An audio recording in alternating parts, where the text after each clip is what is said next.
So I'm super excited to announce to everybody that SpoilerCon registration is now open. It will be open from June 15th to August 15th. If you happen to be listening to this in a time-shifted manner, those are the dates we're talking about. This is 2021. This is SpoilerCon, reintroduction to your society. Your Aeil society in particular. Yes, so the con is going to be held October 1st through 3rd in Portland, Oregon.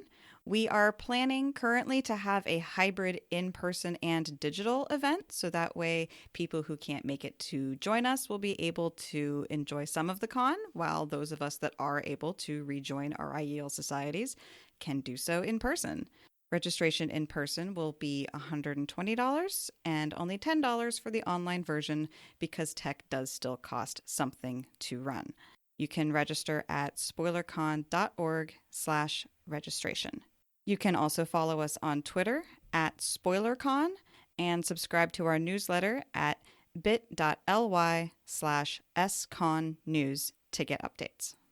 And this is going to be an incredible SpoilerCon. I think just the excitement of everybody getting back into the real world and seeing each other, I just know people are going to have a great time.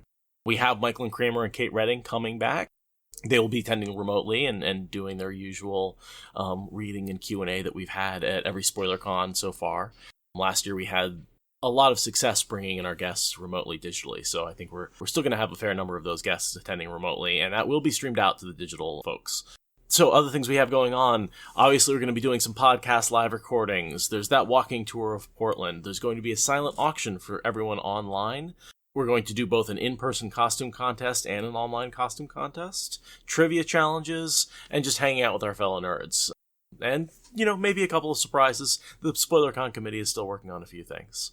Yeah, we've had a lot of success in past years, and we're very excited to build on those successes, use what worked before, and add new things. So stay tuned to our social media and get hype with us, because this is happening. Yeah, we are super excited. For a while it was a little tentative, but with vaccines rolling out really strongly in the US, we're able to go ahead and have this event in person, which is super exciting. We are going to this year be having it at an actual hotel and conference center, so no more Airbnb. No more being packed in next to the party while you're trying to sleep. We're actually able to get your own hotel room. So it's the University Place Hotel and Conference Center. It's on 310 Southwest Lincoln Street in Portland, Oregon. If you are reserving a room, enter the promo code SpoilerCon, and you should get a very good rate for those nights. Yeah, we've got a whole room block set out. A lot of work's been done to make sure that that is going to be affordable and friendly, so that way we can keep the party all together. We really, really hope to see you there, either in person or online, because this is going to be fun. We're really excited about what we're building. And there's a lot of great information at spoilercon.org. Check it out. Any FAQs you may have, extended information, it's all there on the website. Or, contact us in Discord and we can get hype about that at any time. Or email us at spoilercon@gmail or watspoilers@gmail. We're there listening and waiting for your calls. Emails. Calls, emails, texts, Instagram posts, whatever. We'll be excited. On all of our social media, you will be able to find us at SpoilerCon. We have streamlined and made consistent that labeling. So if you look for SpoilerCon on any platform, you will find us. Look forward to seeing you there.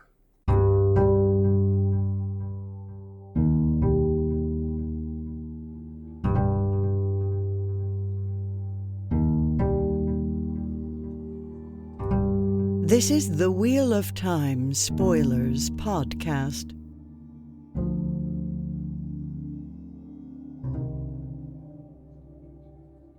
Let's just go ahead and introduce you first. Today, not that I almost need to scope over it, because today we have on Matt Hatch from the Dusty Wheel, the YouTube channel, which if you listen to this podcast and you're not familiar with the Dusty Wheel, I don't know what to tell you, but definitely go check it out. Matt is just a huge cornerstone of the community and has been as long as the community's been around. Matt, I want you to go ahead and introduce yourself. Tell us how the question I ask everybody is, how did you find Wheel of Time? How did you get into the community? And what are you doing now, and where can they find you? And for you, that might be a slightly longer answer. That's a long answer. I'm going to try to keep that short. I will try to keep that short. So librarian is how I found it. I was a total, book geek growing up in my teens, and went to my local library and had a favorite librarian. She became really good friends, and she would always kind of like find the next book that I needed to read. And she kind of pointed out The Eye of the World when I came in one time. It was kind of like just staring at it. Like I walked in, and she's like, this is the next book, basically. And I saw it, picked it up, and I was like, is there another one too? And I think this was at the time that one hadn't, I don't think The Great Hunt had come out, but it was obviously close thereafter. So it might have been there. That one I'm never sure about, but I think it was about 1990 when this all happened. And thanks to the librarian, for me at least. I'm one of those who has all those fun complaints about waiting for books and all that. Yeah, you were right there in the beginning. Yeah, I was a 96er, so I was like after Lord of Chaos, right before Crown of Swords came out. So I think Crown of Swords came out by the time I got to that point. Just how old were you in 1990? That's the other question. I was 15. 15 I mean, give or take. High school, middle school. Yeah, I had that whole experience of just I can't tell you what my first thoughts were of the books because I just don't remember them. Right? Because you had that like you read them and then The Dragon Reborn comes out, you read them again, then Shadow Rising comes out, you read them again. That aspect of readership that I just have zero idea of what my initial thoughts were. I always hear like new readers and I'm like, I wish I was writing it down. I have no idea what I thought about this other than obviously I liked it. That much is clear. And so what happened basically was I started working for a tech company back in 97 and learned, how to make a web page and had been on a lot of the forums. Had read, I think, like the WattFac at that point, and loved the aspect of theories, all about the books. And I was like, I don't want to go on a forum and try to read through a thread on theory. I want like a website that's dedicated to just discussing theories. That's all we do, and that's how Theoryland came about. I did all the work while I was working for this tech company with a borrowed copy of Adobe Photoshop, as we would call it back in the day. I've given them plenty of money since then. So I've had a few of those, about that. But I basically figured out how to make web pages, and manually, this is the other side of it. I'm a designer, so I didn't programmatically make the page work. I literally would get replies, and I would manually HTML encode them into pages and update those pages. It was fun. Wow. Not the most scalable thing in the world, but back when the internet was a certain size, you could do that. Yeah. I was just excited. I'll be honest, right? There was something really exciting as a fan to find out there was other fans, first of all, and for them to reply, right? Like they literally clicked on a button for a page I made and typed in a long reply about why they thought the theory was right or wrong. I was excited. At first I was like, this is amazing. And basically by having to do the HTML with it, I was reading their reply and kind of like thinking about my response. And I would post a response and they were excited, I'm sure, when it was updated. And they're like, oh my gosh, my reply's there. Obviously, if it was automated earlier on, that would have been better. And we did. We eventually automated the site in like early 2000. And not to belabor the point, but Theoryland eventually became a thing. And obviously, Brandon heard about me in the community. Yeah. JordanCon things happened. I met Brandon, obviously, when Robert Jordan passed away.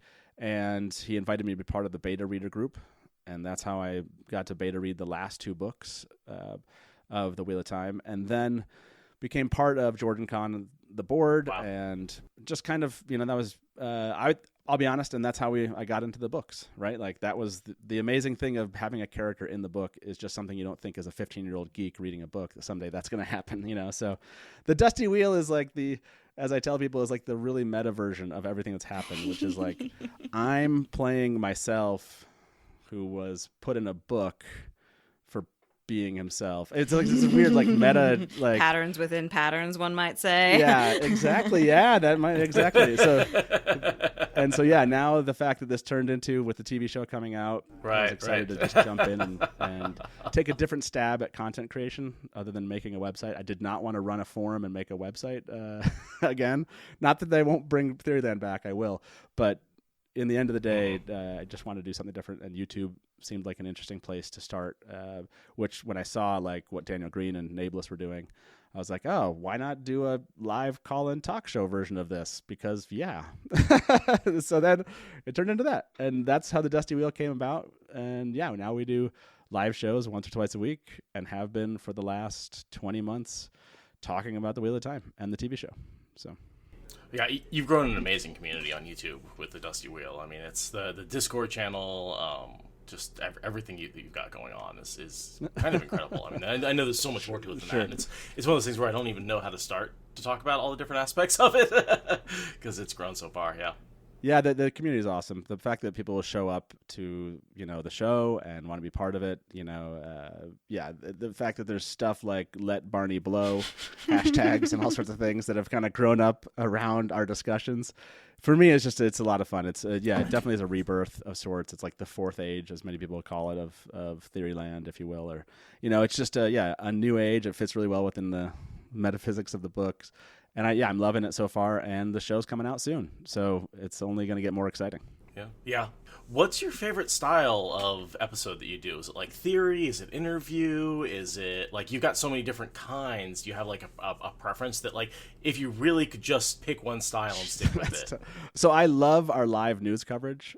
There's something just tangibly fun about knowing news is coming and being there in the moment and reacting to it with everyone in chat. So I love that we've started doing those. But besides that, of course, like we just did one on Rand. I don't know. Are we spoilers here? We're full spoilers, right? We're good. We're full spoilers. Full spoilers for everything. Full so I think. And then Zool just posted this. Obviously, Robert Jordan's notes. Those are a lot of fun. They're just so. You want to get things so right. That's really tough, and you spend a lot of time just trying to be really specific, and you're kind of giving data to people, which is fun. But I think it has to be like the theory show we just did with like Rand lighting the pipe. That was fun. Where we can just like cover like 14 different theories, and we can have fun, and my mind is engaged in a way that I just love about the Wheel of Time. So the notes, theories, they're all fun, but I geek out a lot about the theory panels for sure. I will say I enjoyed the unblurring quite a bit. Oh, God. Oh, yeah. Well, it's so funny because I miss it. And I start getting it again. Although I understand that was a lot of work. Like, it's a really... I was on the family. We went on just like a trip for a couple hours in the car, and I was doing some work on the channel on my laptop in the back seat. And I was just cleaning off my desktop, and I saw a blurred image, and I was like, oh, I failed to unblur that one. And I spent the next hour and a half just like lost in trying to unblur it, even though I'd already spent like 8 hours trying to unblur it before. But I convinced myself, since it had been 2 months, I was going to do it this time. And I did not unblur it, unfortunately. No. Yeah, it was unfortunate. No strike of genius came to you in that moment. No, that's unfortunate. Yes, that is my entire life. I feel that way about puzzles sometimes. You're like, okay, I'm done with this, and you walk by and you're like, wait a minute, I have an idea. That's also a programmer's mindset. Is you walk away from it and you think about it for a while, and you come back to everything 2 days I've later, done and you're in like, I fandom. have a solution. I'm going to try it again, and then you get bogged down with something else. And then you've also gotten to do some cool screenings of stuff on Twitch. Oh, yeah. That have been really cool. Like, I haven't watched all of them, but the one I did watch blew my mind. Starboy, which was the one with Barney Harris in it. We're like, you can't find that anywhere else. Yeah. But because of your involvement you can find it on like certain indie circuits, but because of your involvement with the show and the community, you were able to like finagle a private screening, and that was just so wonderful to be part of. That was so cool. I always tell the writers and directors, both times I got the writer and director to show up, and I'm like, this is probably the weirdest thing you've ever done, which is these aren't fans of yours. They're a fan of like a book series that is being made into a TV show that is only related to an actor that you happen to have in your thing, and now we want to talk. But they've both been really gracious to come on, and yes, it's such a. I haven't convinced the whole world that it's the coolest thing to do, but I love it, and I'm hoping. I love that we have. It seems like the first time we did it, we had a number of fans there, and the second time we did it, we had more. I'm hopeful that as people really get excited about those things, they'll start joining in. I love film, anyway, right? I love movies. And so it's just a fun convergence of talking about some random movie that stars someone from the show, but then talking to the writer about their work and hearing about their passion for it. It's a certain geekiness that I totally appreciate. So yeah, I thank you for bringing that up. Yeah, there's lots of little things that we do. I totally forgot to bring that up. But yes, if people want to come follow us on Twitch at the Dusty Wheel, we do what we call watch parties. I mean, it eventually will be watching the show. We're gonna watch the previous episode and then watch a new one together. We're gonna do that on Twitch because they have a fun integration with Amazon to be able to kind of do that together. But yeah, while we're waiting, doing these other ones, it's been a blast. And it's always good to practice the technology and all those, yeah. always. Yeah, Twitch is its own beast. It is, yeah, and that's where you gotta create a following there. You got how do you move? Yeah, exactly. Move over. Yeah, exactly. Yeah, no, and I same thing where I wanted to follow them, but it's just because it's live and because I don't. Yeah, you missed out, dude. That was just and like. And then Rady came back and was like ranting about it, and like, now I feel bad. She's like, you missed it.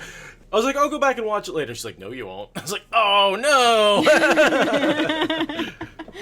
And it made me so much more excited for Barney Harris. Like, aside from being an amazing film and just an awesome discussion with so many cool questions from the audience, like, oh my God, that's going to be Matt. Oh my God, oh my God. Yeah. And we will post a summary of that one. So if you did miss it, you didn't see that one, you won't see the movie. That part you missed out on. But you can see the discussion that we had with the writer and director, Joelle Bentalila. She was really cool, really, really gracious and kind to put the time in, again, in a very geeky endeavor. So, like, who are these people and why are they so excited? Exactly. What? Right. I imagine Hollywood has a lot of that weird networking stuff where it's like, I want to talk to this actor who's going to be in something big, and I want to find out about them. So. Oh, I'm sure. Yeah. I'm sure that there's an aspect to it where they're just all used to that, which is like, hey, making connections. Yeah. But this is so like out. It's like I'm not bringing them anything other than like, hey, we're like geeky book fans about a TV show that has nothing to do with your work. But come on. So it was fun. It's a blast, and those are a little bit harder to kind of set up. So those take a lot of lead time, and trying to do that and the show on YouTube, sometimes there's more gap. There's a larger gap than I'd like between them. But yeah, I need to work on the next one. I have some ideas of what it might be, so I just need to actually start reaching out. And I guess, what's the best way to support the Dusty Wheel? So honestly, I tell these people all the time, we don't have a Patreon, but the best way you can support us is being there live at the show. We're really trying to build a live audience, and the live chat is some of the most fun that I can see people having while I'm doing the show. So yeah, being there live and then telling people about what we do. Like, that's what we ask everyone to do, which is, if you like it, just please invite people to it, tell them about what we do, and then be there live with us as much as you can, because that's what really brings energy to the show. In the midst of our discussions, is really kind of weaving in things people are saying, and it's just a blast. So. Yeah, chat moves fast, but it's fun. It does, yeah. But it's fun. Yeah. Not so fast on some streams I see, though, where you can't follow it. I can usually read it all as it's flying by. It's like in that golden zone right now where it's like there's a lot going on. If I look away, I can't read it, but I can follow it while it's running. Yeah, that happens. It's not until if we do live news coverage, or we just happen to have a topic that everyone wanted to hear about, then we might have 300 or 400 people there live, and then it is kind of flying by quicker. But at that, when there's 100 to 200 people there, you can follow it. It's really nice, and I try to follow it. That part's difficult for me, but I do try to follow it enough. It's just weird is that people start talking about random stuff that the show isn't, and my brain is like, it's like, why are they talking about Popeye? I don't understand. I love watching you short circuit on that, because your eyes will look to the side for a second. Like, that doesn't make. You'll be like, anyway, what was I saying? Like, I have no idea why I'm talking about Popeye. And every once in a while, it'll happen during this too. But again, the editing is a wonderful thing for podcasts, because I can stop and read and be like, wait. That is a benefit I do not have, which is, I think I said right before we began, there's plenty of times where I've used words or said things and been like, nope, and I can't take that back. And everyone's going to glob onto that, and it's going to change. And then I have to live with it afterwards, because everyone comments about how it was the wrong word or something in perpetuity. It's like, I'm like, can I just go in? I wish YouTube would just give me that feature where I could just take out this little piece. But they They literally, YouTube will take away live chat if you make any modification to the video. So people can't go back and watch the live chat, which is part of the experience. And so I've noticed if I make any modification, cut out the kind of intro, whatever it is. So I just have to deal with it. It's live. It is whatever I said it was. Absolutely, yeah. Well, don't worry about that today. If you want to restate something, feel free to be like, nope, that was wrong. I'm going to start over again and get rid of that entire sentence. And we will have to happily do that, yeah. Because my favorite thing to do is if I don't know something, I'll say it both ways, if it's an either or, and then just in editing, make it sound like I knew what I was talking about. My favorite thing to do in the world. Of course, and you spend days in post-production, but, whatever. Well, whatever. Yeah, that Aes Sedai is clearly a dark friend. That Aes Sedai is clearly not a dark friend. Clearly. Yes. Obviously. Well, I invited you here to talk about Chapter 20, and I'd love to dig into it. So this is Chapter 20, Patterns Within Patterns. And the symbol is the four-clover snake. Yeah, I love this. What was great about you, and I appreciate you, I don't know what this format is typically as you go through these things. Can we bring up anything in the chapter? Is it... All of it. Anything in the chapter, yeah. We like to go through in a generally linear fashion, sure. just so we are all on the same basic page. But feel free to jump around as much as you want. Well, it was funny because I saw Pattern Within Patterns, and that's just a great title for the chapter, and I was like, I don't remember this really touching on ter'angreal. I was like, in my head, I was like, this is promising a lot more than I think I'm getting out of this chapter. But I loved it because I feel like it does speak to a lot that's going on with these individuals. There's so much complexity to the interactions that are about to happen with Sevanna and her crew, and then obviously Sammael and Graendal, and then Moridin, yeah. So layers on top of layers on top of layers. And I want to say that I have a better recollection of when I first read this of that Moridin piece, but I won't jump there yet. This just reminded me that I've never really enjoyed the character of Sevanna. I just read this chapter again, and I was like, yeah, I still don't like her. No. And so I wanted to kind of pose that to you both. Have you found like meaning in her character? As in, like, do you see why she exists from Robert Jordan's standpoint? And do you think it's like fundamental to the book story themselves, or do you think it just kind of got out of hand and he was just like, sure, another person? Well, first of all, I'm asking the questions here. Right, it's just natural. It's natural. Yeah. Second of all, yeah, I find her extremely valuable in the way that she represents I want to talk to the manager. I have authority. Aeil Karen. She is Aeil Karen. She's the one who thinks that she's better and steps, and like, because that is so common among humanity, I think it's important that we have a character that represents that. I want to talk to the manager is a great, that's a great, I love that phrase. What I like about her in terms of what she brings to the story, like, I hate her. Like, she's got to be like one of my top 3 like least favorite characters. But what I like about her is she's one of the few people that represents someone who's not evil and yet is the worst and absolutely ruins everything and plays right into evil people's hands and never sees it. She thinks she's just into it for her own gain. She's not like sworn to the Dark One. She's not like involved in some big complicated like end of days thing. She's just trying to get ahead. Kind of like the same motivations that Shiriam had before she signed up to be Black Aja, right? And so it's important to remember that like there's lots of kinds of evil in the world. I mean, that's what Shadar Logoth represents.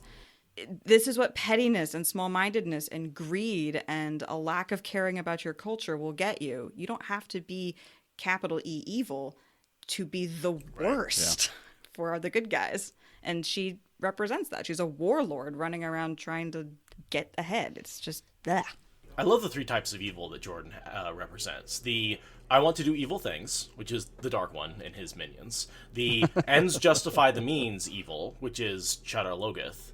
And the I just want to get ahead no matter the cost, which is the Sevanna, the Elida, the Shiriam. Although Shiriam, obviously falls in both categories. But like there's that sort of 3 aspects of like evil that are in this series that aren't necessarily the Dark One. Right. Yeah, same with the White Cloaks. Like, they're so frustrating, like these witch-burning zealots, and yet it's like, yeah, that's kind of real. It'd be weird if that wasn't there, right? It'd be weird if RJ left that out. of the whole human picture. And I guess I can appreciate the idea of her. Look, she's around very powerful people, and she sees power kind of, pass her by maybe. And I can see trying to glob onto some of that, like wanting to be relevant. I think there's something pretty human about like the notoriety, wanting to be famous, if you will, and punching upward. That's a way that people talk about this. Like, no, and here she is in this moment dealing with extremely powerful people, and has to rely on some of them. And others that she's already kind of considering like betraying or trying to use. And there's a certain moment as a reader where you're like, there's no way this turns out to your benefit because you don't have power and you don't even really have that much leverage. I mean, you do somewhat, but she's one of those characters and one of those people in life that I have, I feel like this is the type of person I have actually met. And I typically stay very far away from them. Once I meet them and recognize that they exist, I just try to just completely get outside of their zone of influence, whatever you want to say. She kind of strikes me as that person, like just someone willing to destroy anything for anything, but not even because she has that access but because she wants something. And like you said, that kind of that greed aspect, but and willing to just kind of let everything else burn behind her as she goes. So when Sammael calls her a child, I think that's a really accurate assessment of her developmental stage. Is like, I want it and I don't care why or what, and it doesn't matter what the consequences are. I want it. Yeah, and that's a very childlike view of the world. Yeah, that's a great point. I had that statement. I remember reading it again and going like, yeah, this is a person that she's gonna hate forever because of that one, right? It's that one word, and then she's never gonna let that word go. And he purposely did that, right? He's like, this is an insignificant person. I want this person to know that they're insignificant and to make a mistake based on the fact that they don't want to be insignificant. And so, yeah, just a really great power play that Jordan makes through Sammael, who I don't think is that smart of a character anyway, but whatever. Smarter than Sevanna. Smarter than Sevanna it's not much of a compliment, I guess. I was gonna say, yeah, it's like limboing under an 8-foot bar. It's like not that hard. One thing I thought was really interesting, and I hadn't noticed it before. Well, I just hadn't read this particular piece before. Was the cube. And just, I loved the fact that the cube itself seemed to me to be the symbolism of patterns within patterns. Mm-hmm. Now, obviously, analogously tied to the people that were using the cube, the person watching all of them and everything else. But I did like the kind of sci-fi element that ter'angreal bring into the Wheel of Time. And here it is again. It shows up and they're like, what is this thing? And it has that whole kind of Age of Legends, thing that drops in the middle of the story. And there's some Standing Flows references that we can talk about. Yeah. There's a lot of Age of Legends stuff. I want to sort of just dig into the beginning of this chapter. Sure. Again, the first page. So rather than talking about the ter'angreal are really interesting. They're really interesting. So let's see if we can blow through the Sevanna section because it's boring. Get on to the important stuff. Contemptuously, Sevanna studied her dusty companions. Seated in a circle with her in a small clearing, nearly leafless branches overhead provided a bit of cool shade, and the place where Randall Thor had hurled death lay more than 100 miles to the west. Yet the other woman's eyes shifted with an air of looking over shoulders. Without sweat tents, none had been able to clean herself properly, no more than a hasty washing of face and hands at day's end. 8 small silver cups, all different, sat by her side on the dead leaves, and a silver pitcher filled with water that had been dented in the retreat. Either the Aeil Karen is not following, she said abruptly, or he has been unable to find us. Either contents me. And so this is post Dumai's Wells. They fled. They're 100 miles west of it. So short-sighted. We're not actively being chased. Everything's fine. Yeah, Rand's a little busy, and Couladin does say he can't send his folks after the Shido, but... Not Couladin. Couladin's dead. Ruark. Yes. And we also talked about how the Shido at Dumai's Wells was only a small portion of the Shido. They were split. So she has 20,000 spears around her. But there's another aspect of the Shido who are north of the city and the Sun Palace in Cairhien. And so they didn't lose all of their warriors here at this battle, Right, but she does remark that it was still a significant loss. And in other words, like that is just a loss bigger than she has ever experienced or seen. And that's telling, right? It's telling for what they're all going through. The description that Jordan gives us of what we see this group has become now because of this event, which I think is really interesting. Just how much loss that was unexpected, and I guess I never think about the shock aspect of what's happened here. I'm very focused on Sevanna and what she wants and the ter'angreal and everything else, but the shock that they're experiencing right now is significant and real. I mean, this is really their first major defeat. I mean, they kind of lost against the other Aeil, being pushed out of Karen. But before that, they've sort of been able to loot and have their way with the countryside, And this is definitely a setback for the entire clan. Yeah. Yeah. And I mean, so much customs getting broken, and then the wise ones are just like off plotting. Like they're not offering any sort of real guidance to their people as they're dealing with this like incredible defeat.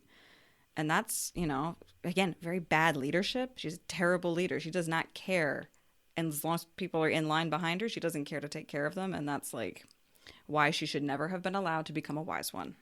She just doesn't have it in her to be a good leader. Well, and she's corrupted the rest of the wise ones around her with the killing of the same. Yeah. Well, the important ones. She didn't bother corrupting the unimportant ones. And the corruption there is like real. In other words, she's just created kind of clones or attracted the like minds, if you will, in the sense of these aren't people that are very trustworthy anyway, and she can't even trust, she makes those references many times, just kind of like trying to play them against each other or not knowing who to trust and who are weak and who are strong. This was never going to end well for these people. Just this is the way that Jordan sets it up. Right. Like even Thorava, like you want to root for her because she's a good, Anti-Sevanna. Yeah, she's a good anti-Sevanna, but like she went in on all this crap. She's just as corrupt, just as shallow, just as evil in that normal human way. So it's like you don't actually want to root for her, but you can't help it because Sevanna's so hateable. And as for the rest of these wise ones, even Jordan couldn't keep them straight. Right? So, I'm not sure if you're aware, in an early version of this book, there are clearly 8 wise ones in the clearing, because he names them all. However, in the early version of the book, Kadar refers to Sevanna and the 6 wise ones, which is only 7. Really? And the Watcher contemplates killing the 7 women in the field. However, there are 8 women. And so in the later books, that's been corrected to read as 8. But that's one of those version changes that they made. Early versions had the number wrong. And so, yeah, even Jordan couldn't keep all these wise ones straight. And I looked them all up, and as far as I can tell, they are all just generic wise ones who accompany Sevanna. There's nothing interesting about any of them. I have nothing to say. Well, one of them has black hair. That's like super relevant. Oh, yeah. Way to really differentiate between them, yes. Well, I love that that's the thing that she calls her out for. Like, this is the one that likes her black hair. It's like that's such a strange focus, right? And there's this other comment here about Madara would have been pretty if she was not so tall, and I'm just like, this is what you're concerned about. Your people are on the run, everything's at war, but you're gonna like snipe at this woman for like being pretty. Like, yes, I've been paying attention a lot to how the different characters view the other characters, because Seth and other people have pointed out that the characters don't always obsess about the boobs in a given scene. It really depends whose POV you're in. And so I've been paying a lot of attention to that. And Sevanna is so obsessed with the looks of the other characters. She's so petty. Yeah. Well, I mean, we've seen her basically in abusive relationships with the other women. She's manipulated them, physical relationships with them too. She's, clearly Sevanna is a predator on other females. Yeah. Mm-hmm. And same with Sevanna, with Thorava, who is her nearest rival, is like a very physically abusive person to her underlings and prisoners. Well, and it's one of the things that unfortunately, Jordan made Sevanna very clearly gay and very clearly evil. And it's one of the things I don't like about Jordan is his gay characters tend to be evil. Yeah. And I think that's one of the more progressive things that he really needs to be changed in the series. Yeah. Well, it's interesting because he had said, I don't have the number right at this moment. I could probably find it if I looked it up. But he even spoke about that, just how many, even when it comes to the White Tower, just how many gay Aes Sedai there are. But then, of course, you're like, okay, but why aren't we talking? Like he avoids the subject, right, like you exactly, said, or exactly. or it's situational. Yes. Which is also a troublesome. Mm-hmm. So, and when we talk about it, it was in the 90s. Things were different back then. It was the 90s, yeah. He was edgy for the 90s, and some of that aged less well than other parts. I mean, well, it's interesting that he at least did give this, I think back about him answering questions for fans. And so, at the very least, we have kind of like how he envisioned that, even though he didn't speak about it, if that makes sense. So we have a little bit more, not that every one of those comments is like, okay, that's an interesting way to have envisioned it. But at least he was like, oh, well, yeah, this is all here. Like, okay, well. It's obvious. Right. It's there in your head because you see the whole world. We only Right. see the window that you present to us. Right, exactly. And so what's nice is that as fans, we're like, okay, well, that makes more sense. And okay, well, at least you were thinking that. You just didn't put it in the text. Okay. Yeah, it doesn't break canon to see it, which is nice, but it would have been nice if he'd been a little more obvious. Yeah, sure. I want to bring up something about the 8 number. And do you know when that was corrected? Do you know what, was it recently? In other words, were there fans talking about it before it was corrected? I believe so, yeah. Because I have a memory of this, but I don't want it to be like something I'm just kind of creating in the moment of. But these kind of things, and I won't say this particular moment, but I do remember having these kind of conversations where whether or not Jordan messed up the number, anytime he would mess up a number, it would still make you think as a fan, wait, Moridin only saw 7. Does that Why mean... did Moridin only see 7? Right. And it was like, oh, is there one of them? Yeah, vampire, there's really? someone there has some. What do they have? I don't know, something that prevents him from viewing them in the state he's in. Like that. These kind of things generate speculation and theories out of nowhere. And then Absolutely. It's like, no, I just made a mistake in the text. No, I really should have said 8, not 7. Yeah, totally. There's nothing to see here, and we're like, oh shoot, that was fun. Those are some of my favorite Theoryland articles, where it's like it comes up with the speculation, and then later it's like, no, it was corrected in a later edition. Exactly. Like it was just pure, it can go deep into why, and those are wonderful. Yeah. I love them. We never do that. Never. No. Well, but what we're doing here in this book is he trained us to spot discrepancies. Yes. That's what he did. He said, find the discrepancies because that's where the important plot is happening. Yep.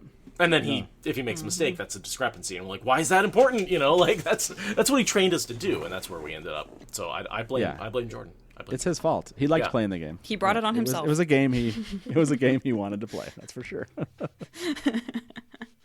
So Sevanna pulls out this cube that Kador, aka Sammael gave her, which is a cube with fractals on the side. The image, my background image, is about as close as I could get to something that looks like that, even though it's not. I liked it. Yeah, strictly a cube.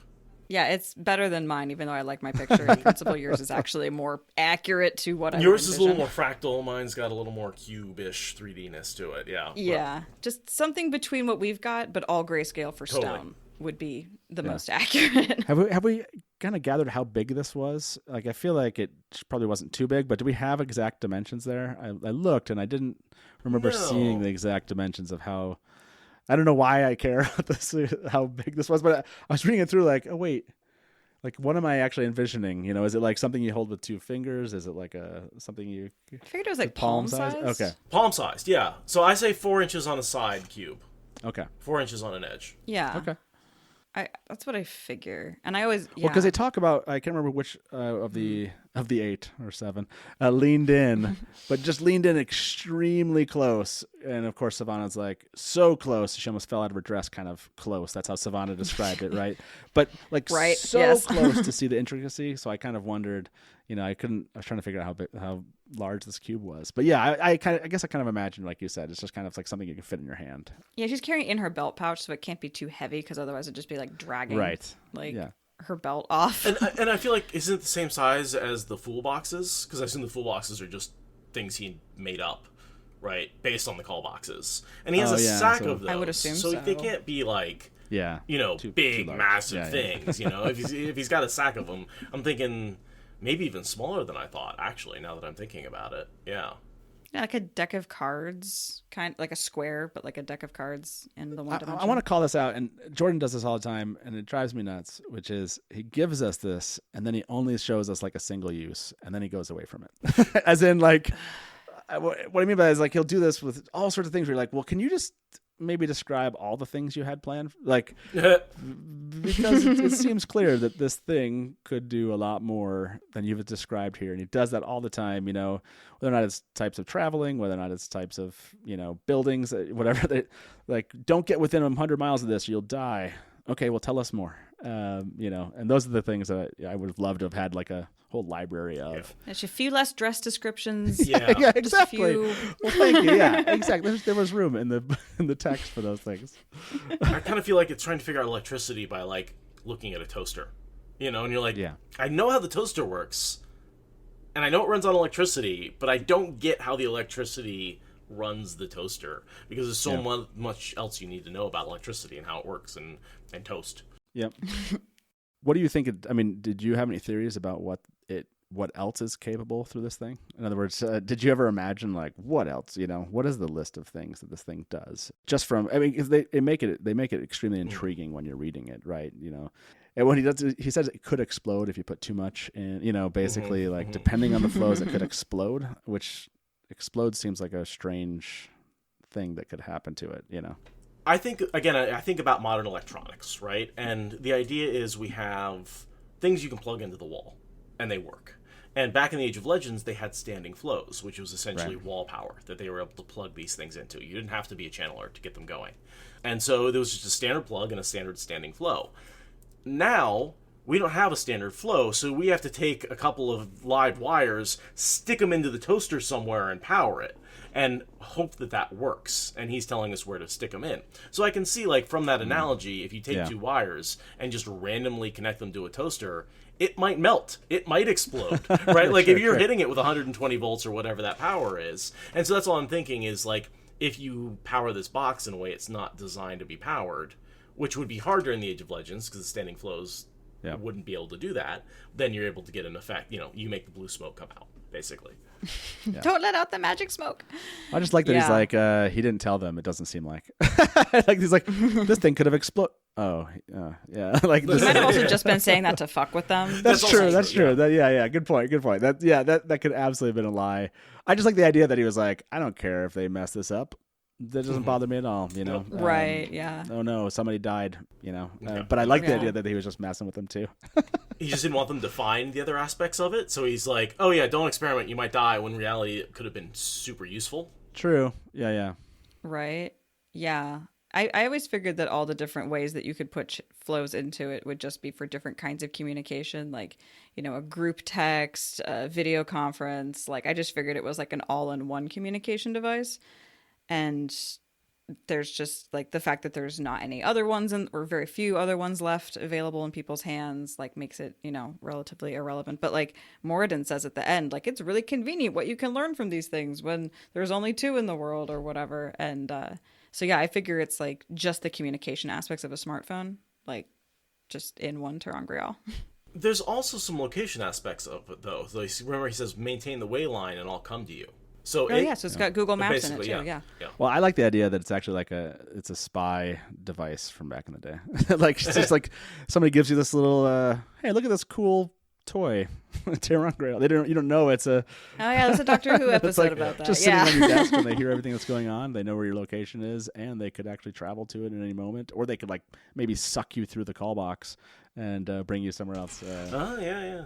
You could open up an emergency portal. Yeah, it could be really good for like telemedicine, you know? Like, I like the idea that what I was just describing was the thing they eventually used it for once the war broke out. But the real use for it, it's just a telemedicine device. I mean, you could like open up a little portal, like send weaves through and like do a little, you know, surgery at a distance. And like, See, I was thinking of Build-A-Bear with a camera inside of it that you put on someone's desk that you like hide so you can tell when the babysitter is like abusing your child. That was a weird analogy to come up with. That was, so you can see when the babysitter is smoking weed after they put your child to bed. Sure, yeah, that one. It was a good modification. Shaken baby syndrome. I mean, if you're giving it to Sammael, I mean, I can see why you might be worried about what he's, you know. Don't let Sammael babysit your children. No, well, I have. Sorry, it's a very detailed question, but we haven't gotten to Moridin yet, so I will stop. I will not ask. I can tell how much you want to get to Moridin. So he shows up. I don't really. We see that it's using both the male half and the female half of the one power. Yeah. It's drawing its own spirit, just like the Bowl of the Winds, which is an interesting setup for the Bowl of the Winds. So we're not surprised when it starts to bring in all the other power. I like the way he sort of... He primes you to know that that's an option. Yeah. Did you think it was, I mean, when it talks about that there was, Saidin involved here. Yeah. How did you think that was? Did you think of that as just, that's something that Sammael had already kind of somehow bestowed on it? Or do you think it was like some kind of ability it had to, as soon as it was energized, if you will, that it then is capable of... Yeah, it's a ter'angreal property. That, like, ter'angreal's... Yeah. Okay. Yeah, that's what I assumed. Sort of like priming a pump. But I never really thought about it either, so... Yeah, well, I was wondering, okay, so could that be used, could that flow of the one power also be used to power something else? So anyways, I started thinking about this thing, like, is it also something that's used to power other devices, additional things that could be, this is like one piece of lots of something grander, like a transformer, if you will. Yeah. Like, where this is just a small portion of it, and once it's engaged, then it has some kind of powering capability of something else. Anyways, this is just the modem on your computer, and if you hook it up to your actual computer, you have the whole internet, right? But this is just the communication device. And, and maybe if you have the flows in a different way, it can communicate with what's the ter'angreal with all the books in it, that little Buddha dude, Yeah, exactly. And yeah, you can get to your library, something like that. Yeah, it's a modular use device that can, somehow engage other ter'angreal in some grander way. Anyways, that's definitely a smartphone. I love the idea of the Age of Legends basically being our modern life, with the standing flows being an electrical grid, the ter'angreal being all of our electronics and computers, and basically they had skyscrapers, they had cars, they had planes, they lived what we would recognize as a very modern life in the Age of Legends. Yeah, for sure. Yeah, they had way cooler designs for their electronics, though. Yeah. Oh, yeah. Well, we don't have a university floating in the middle of the sky either. So, there's certain physics things that we're bound by. Someday. Yeah, we're getting past it. We've got a space station. I mean, That's true. We are kind of, yeah. The ISS is the Column Dawn. Yeah, exactly. And then some research group is going to attempt, and then we'll have the end of the Second Age someday in the future. It'll happen. That'll be fun. Well, I mean, how do you think we were able to discover channeling Sidar and Saidin? Clearly experiments on the space station are going to rip open a hole to the creator, giving us access to the one power. Well, I always figured it was the result of CRISPR getting out of hand, but that's helpful. A lot of options. Maybe it happens in space. I mean, CRISPR in space is how we discover how to channel. Love it. Let's not get on CRISPR. I could get on that for the ride. Let's talk CRISPR. The cube, I think, to me, is that, again, that whole idea of people leaning in and relying on this thing that they don't even know anything about. And here's the Forsaken kind of bringing in their knowledge to this moment and their capabilities. And you just I don't feel bad for these people. I'm not hating that the Forsaken are doing this, but it does make you go like, these are they're all going to die. In my head, I'm like, there's no chance they have any capability of understanding what they're dealing with, because they have a little box and they're just told do something with it and have no idea what it's going to do. So I love that Jordan did that. It could have killed them all. He could have just rigged up a death trap in it. No big deal. They're playing with fire, but, it's more than just fire.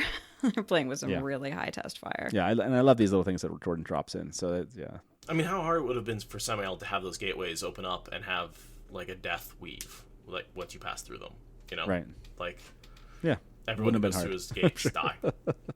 That would not have been hard, I don't think. Not in the slightest. Or have it open to, deep in the ocean and they all drown, or and put up some sort of illusion. The fact that he lets them even try to survive is kind of incredible. Yeah, but he uses them as he attacks Rand's forces with them, and he does expect them to be more effective than they are, because he expects them to have channelers with them, but they don't. Yeah, well, but as he says, small increases in chaos are just as important as large, and really what he's doing is just throwing some chaos dice out there and seeing what comes up. Yeah, for sure. I do like that I do like that Robert Jordan describes the Forsaken showing up, though, from the perspective of how we always think about the Forsaken, which is they're arguing. They could tell that these two people were showing up somehow magically to their spot, who knows, and they're arguing. I think that's I don't know if I think as a reader, I just came to appreciate the fact that I didn't have to care that these people were really that like scary, because all they did was like bicker like adults, like adults growing up as kids. Yeah. So Humanizing the Forsaken was something that Jordan did, which is great because they're such boogeymen in the beginning. They're such supernatural, go to sleep or Graendal will get you, and now you've got Graendal here being petty. Petty as hell. Petty.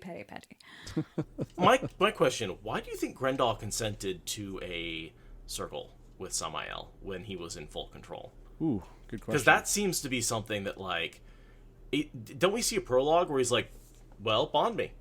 Yeah. And she's like, absolutely not. Or not bond me, but Link. Link with me. And she's like, absolutely not. That's a terrible idea. You'd have control.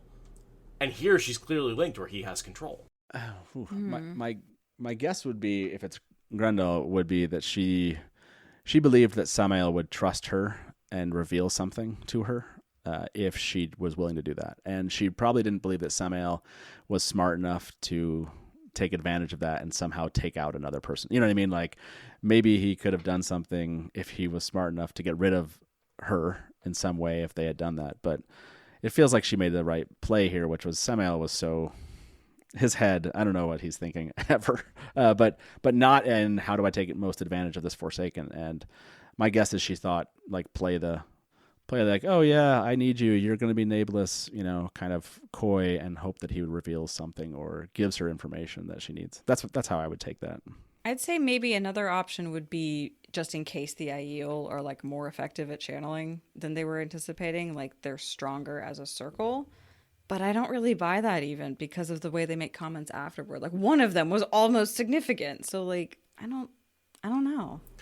Do you think she's convinced he actually is? Do you think his lies worked on her? That's my question. No. Do you think he's a dumbass and she's a psychotherapist? Yeah. Right. So no. I don't think she was fooled at all by him. Because he's saying, I'm Nabliss and I have an alliance with the Dragon Reborn. Therefore, I'm super powerful and you should unite with me and support me in any way possible. And I'll rise. My rising tide will bring your boat up. And that seems to be why he thinks she's with him. Yeah.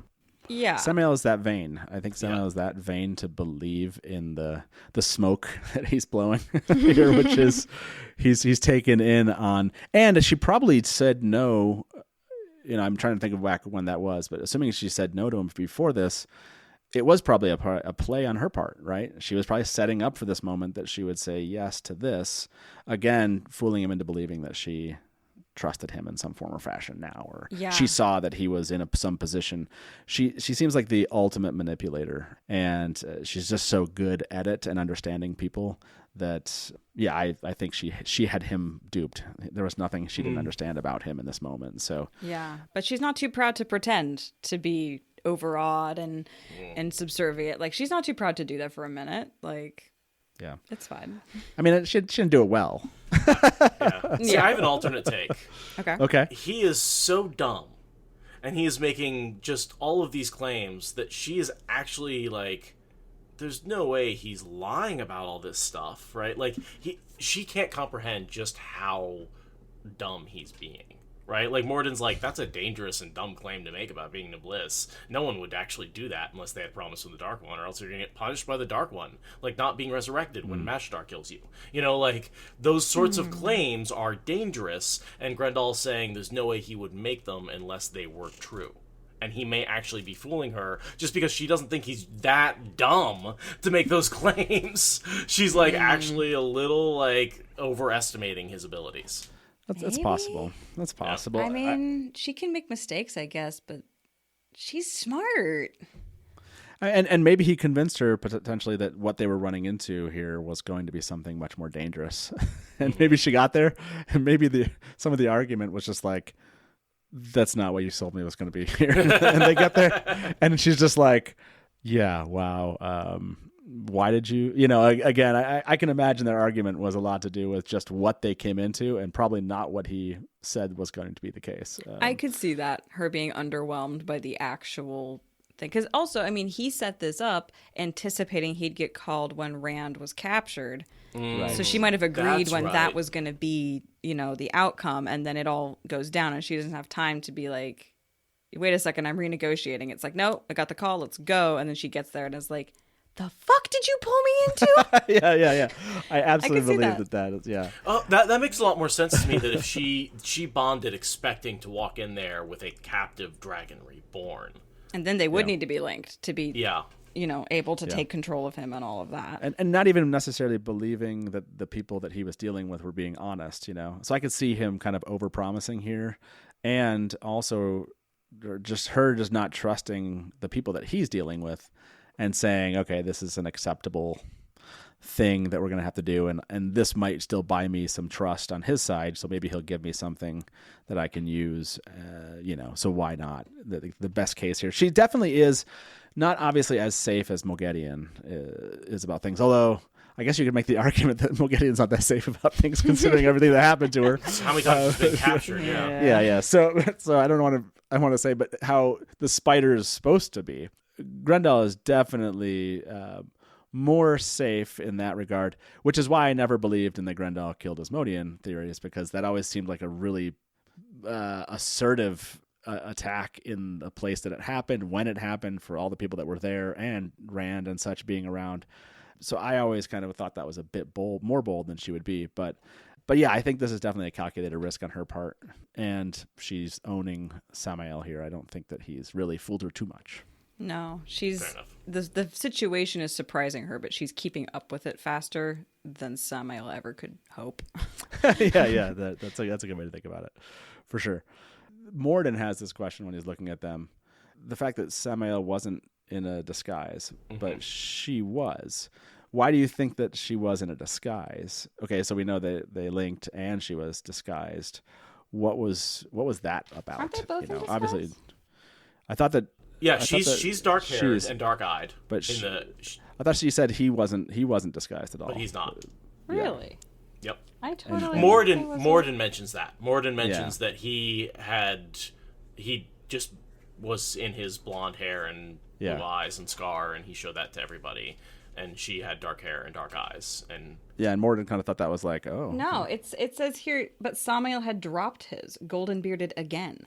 That means he is in disguise. Oh, so he was saying, sorry, maybe I read that wrong then, that he had dropped it right as they had come out of the meeting then? Yeah. Oh, that I makes guess yes. okay. Yeah. So they he doesn't both mean show up in disguise. They both were in disguise, but it's just that he had dropped his right afterwards. Yeah, and then she was holds on to it for longer, which is Okay.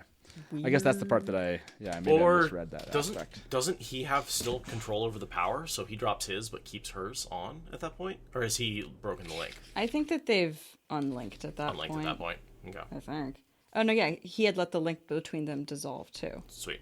That's right. Oh yeah, in that yep, same that's what. passage. Yep. I guess I for some reason I had thought that he was talking about him actually showing up without it. So yeah, that makes more sense. He's stupid, but is he that stupid?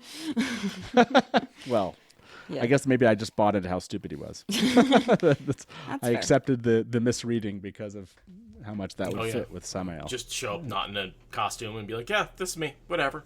Yeah, I mean, exactly. Asmodean does it, so Yeah, that's true. I love Savanna's assumption that she's going to put him into Dot Song Black. Just like, yes, I'm making deals with this guy that has magical artifacts to just throw around randomly. I'm totally going to capture him and make him Guy Shine permanently. That's definitely a thing I can do. It's like, your arrogance knows no bounds at all. But that's her go-to. Like, oh, the wise ones piss her off, gonna make him Guy Shine. Oh, Dragon Reborn pisses her off, make him Guy Shine. That's just her. Like, well, that's whenever someone does something she doesn't like, her response is, well, I'll just make them Guy Shine. Yeah. She's here. She's like, a wise one could not be made Guy Shine, but so many worn-out customs have been set aside already that others might follow. So she's immediately thinking about how, well, I can make wise ones Guy Shane, right? Like, Sevanna, man. Yeah. That makes me think of another line I wanted to ask you guys about. When they're talking about channeling, Savanna would have given anything to see almost anything. Almost anything? What does she value more than her desire to become a channeler? Her looks. Her power. That would make her more powerful. I think that's what she's saying, is I wouldn't give up my power just to be a channeler. Oh. Like, I wouldn't want to Okay. be one of these sheep-wise ones who can channel but are doing everything I say. Yeah. I see a parallel between her and Slayer in that. They both really wish that they could channel, and they find other ways to compensate for that fundamental lack. But They Yeah. really want power, and they see channeling as a way to achieve that. I mean, I do too. I want to channel. I know, who doesn't want to channel? Then I could control everything. Who doesn't want to channel? But then you realize, wait, then the Forsaken would exist. Yeah. But I'd be better. Yeah, the last thing I want is politicians with the one power, frankly. Yeah, that's true. Yeah, no, I'd rather no one has it than a number of people, random people, could have it. Yeah, 1%. I'm okay Any with given 1% of this world's population would probably not be great. So, Yeah, exactly. yeah. One thing I noticed, when Sevanna sat down to meet with Kadar, she goes, I wish I had a chair. And I went, what? Like, again, she is so westernized as an Aeil that she wants a chair to sit in? Because it's a symbol of power. It's a symbol of Because power, you can dispense judgment from a chair. That's what chairs are for. They're for dispensing judgment and sitting above others. And she's just like, if it makes me seem bigger and better and more powerful, I want it 24/7. Or, 24/10, the way that they sort time in this world. Sorry, I want to move us to Moridin any quicker than I've tried this whole time. But yeah, unfortunately, it is a relatively short section of the chapter. Yeah. It's, we have to get through the rest of it first. Yeah, exactly. And she doesn't even want to give him water. Because when he's being so rude, why should she continue the forms? She's just like, he insulted me. I'm not going to be polite to him. It's just Petty. more of her, absolute pettiness. Sammael names her Macia. What does that mean? Something it pisses her off, and I thought it had a meaning that she didn't like, but I couldn't find evidence of that anywhere. I have no idea. I don't see an interpretation for it in just the wiki. Let me look it up really quick. So there's an actual interpretation of this. So in 1997, Thomas Howard wrote a letter to Robert Jordan saying, "What does Macia mean?" In case you don't remember, Sammael called Graendal this when they were messing with the Shido. I love fans, by the way. I do the same. I do the same thing. I did the same thing, asking him questions. I just let's get all the facts out because I don't want you to ignore this question. Yeah. And let's make sure we're on the same page. So, Mr. Jordan stated that it was a name for pets in the Age of Legends, like Fido or Fluffy. So he called her Spot. Oh my God! You're just my little pet. Oh, and he has her do a trick for these petty little people that aren't even on their level. Oh, that makes so much sense. Which adds more meaning to how much she's pissed off. Not only did she have to do, not only did he call her that, but then he had to do a trick for them. Yeah. And then he said, maybe do I want me to do another one? I mean, balance it on her nose. Yeah, exactly. We can do some more of this if you'd like to see it. Well, and he's in control of the flows because this is a circle and he's the it's a female male circle and males have to be in control of that. So being in the control, calling her a pet. This is what Graendal obviously wanted to avoid. Was what he's doing to her right now, which is so smart of Sammael. Just pissing her off to no end, and making promises he couldn't keep, and telling people things that were clearly. Well, I don't know that they were clearly untrue. I don't know what. We don't know necessarily every conversation he ever had with the Dark One. But we assume every promise. But he was not good enough to be Nameless. Moridin's Nameless, right? Without a doubt. And not to mention, we know he's lying about the Rand treaty, and so we assume he's lying about everything else too. Yeah, I mean he's a huge liar there. So, yeah. But just knowing what he did, which seems really petty of him.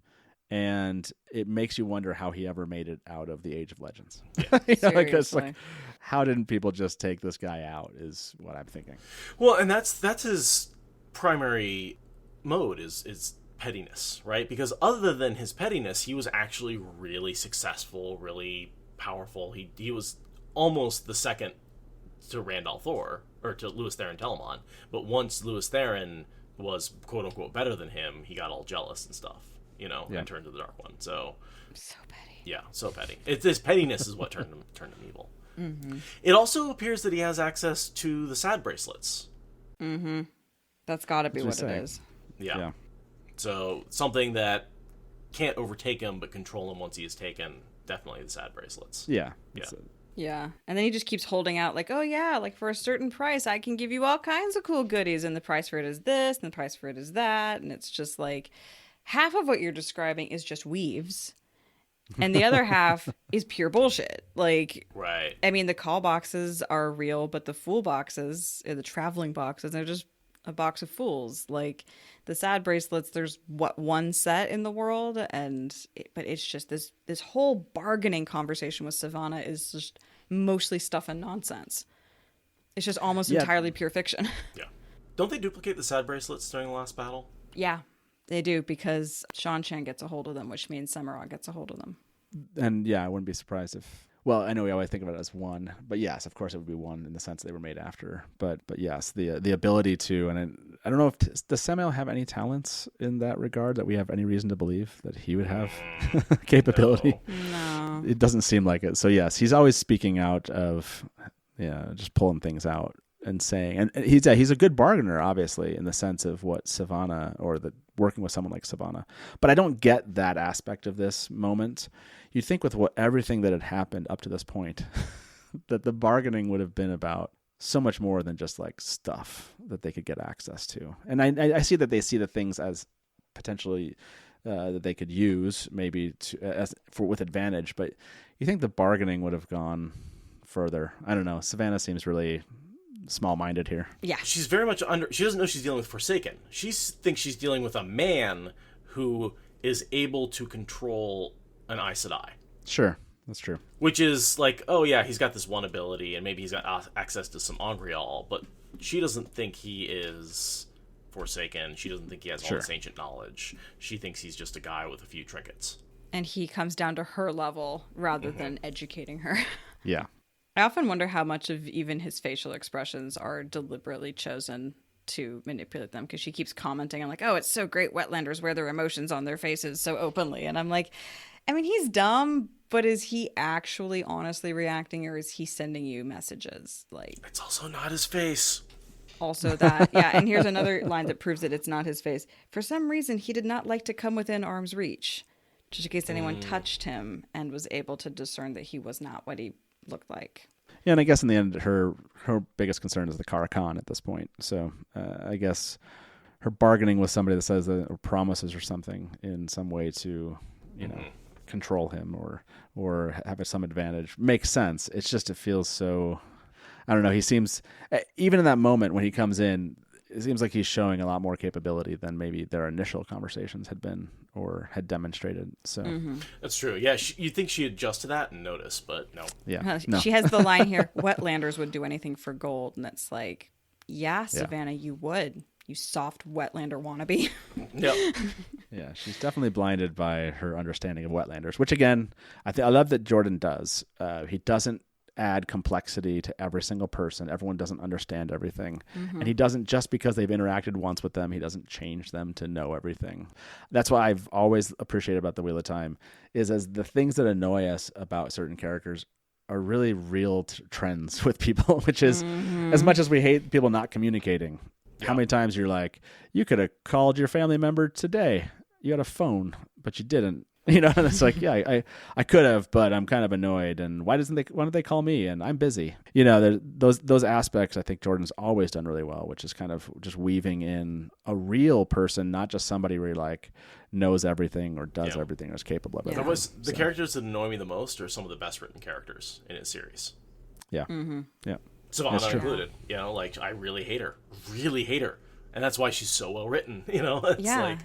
And she stays so in her sphere, like she thinks that she thinks she's the hero of the story, right? She thinks that her desires are actually the biggest, most important desires that the entire world could possibly be concerned with. And it makes her do the most silly, petty things. And it's like, this is too real. This is way too realistic. Well, and I like how Jordan has some of his characters able to change, right? Obviously, our main characters evolve and change over time, and yet the core personality, the core thing about them, stays the same. And and then there are these characters who refuse to change and just double down on their core personality. And I feel like Savanna's one of those. Yeah, and I like that he's able to write both types of characters. Yeah, another testament to his writing is that he can make you believe both. Both that people will never change and that people are always changing. Yeah, for sure. So Sevanna falls in the trap with Kedar and says, how did you get here so quickly? Which is exactly what he was trying to lead her into to create the fool boxes. So he almost like breaks out in a grin when she falls into his trap, and he like has to stop himself. Well, yeah, just the notion that they're obviously on the run a bit, that they need some help, and they, like she said, like, it'll take this number of days before we can meet back up where, we were first met, where we want to get. And he obviously knows that this is some traveling in and of itself, or getting places quicker is something he can, tease out for people like this. Mm-hmm. So Absolutely. And then you can tell she really wants richer lands because she tries to play it cool. And it's like, oh yeah, that might be of interest. And it's like, that's going to be your entire arc until Tylee captures you and takes you to Shan-Chan as a slave. Yeah, the Sevanna is, I guess I'm glad that Jordan included people like Sevanna. In the end of the day, while I'm annoyed by them, they do add some absurdity to the whole thing and some reality. Where I guess if you just went from like beat to beat and didn't give us kind of these valleys, if you will, we probably wouldn't appreciate the world as much.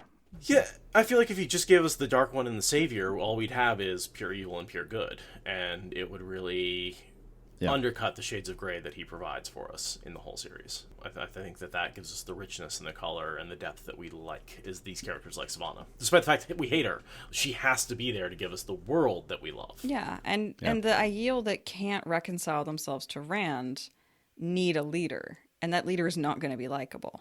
That aspect of the Aeil culture, like when Rand shows up, the Aeil cannot unify behind him and be a remotely realistic culture, right? They have to have a huge section split off, and they have to have a charismatic asshole to lead them and be greedy and be petty and give them a more palatable savior, so to speak. Like, that has to be there. And so she has to be really, really hateable and charismatic in order to be believable as that leader and take them to just go pillage, I can see where a population that doesn't want to deal with uncomfortable truths turns to a leader that will lie to them and entertain them and promise them things that aren't realistic.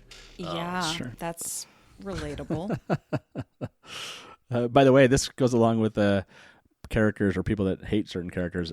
Maria Simmons was once asked characters that she really disliked, and Gawain, Jolene, Sevanna, and Tharava, and Elida. Jolene? I don't know how Jolene made that list. I don't know. Well, I was reading this list and I was like, oh, okay. Obviously Leandrin, Padden Fane, Asanawa. Sure. And then she said, the Forsaken. Again, I'll stop here. The list could be large too, but not as large as the like list.